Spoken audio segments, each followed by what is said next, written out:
اور معاملہ ہے جس پر میں بات نہیں کرنا چاہتا مگر میرا خیال ہے کہ اب اس پر بات ضرور کی جانی چاہیے، وہ ہے تحریک انصاف کا اندرونی خلفشار۔ یہ ایک حقیقت ہے جسے نظر انداز نہیں کیا جا سکتا۔ اس وقت تحریک انصاف دو چیزوں کا نام ہے، عمران خان اور عوام، تیسری کوئی چیز نہیں ہے۔ پارٹی کے قائم مقام چیئرمین جناب بیرسٹر گوہر میں اعتماد کا شدید فقدان ہے، وہ کوئی بھی فیصلہ لینے کی پوزیشن میں نہیں ہے۔ عمران خان کی بیماری کے دوران ان کی حکومتی نمائندوں سے ہونے والی گفت و شنید میں پھر یہ ایک بات ثابت ہو گئی ہے۔ اس کے علاوہ بھی پارٹی میں 3-4 دھڑے موجود ہیں اور ان میں سے کوئی بھی دوسرے کو نہیں مانتا۔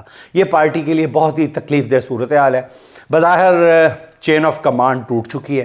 عمران خان کی بہنوں کے پاس پارٹی کا کوئی عہدہ نہیں ہے بظاہر، مگر ان کی حیثیت اب نظر انداز کرنا مشکل ہی نہیں ناممکن۔ اس ساری صورتحال میں فیصلہ سازی کا شدید فقدان نظر آ رہا ہے۔ میں جانتا ہوں کہ میری اس بات پر تحریک انصاف کے سوشل میڈیا وارئرز دل برداشتہ ہوں گے، ناراض ہوں گے، لیکن یہ حقیقت ہے اور تلخ حقیقت ہے۔ صرف بات نہیں کرنا ہوگی بلکہ اس مسئلے کا حل بھی تلاش کرنا ہوگا۔ میری اطلاعات کے مطابق اس صورتحال پر محمود خان اچکزئی بھی زیادہ خوش نہیں ہیں۔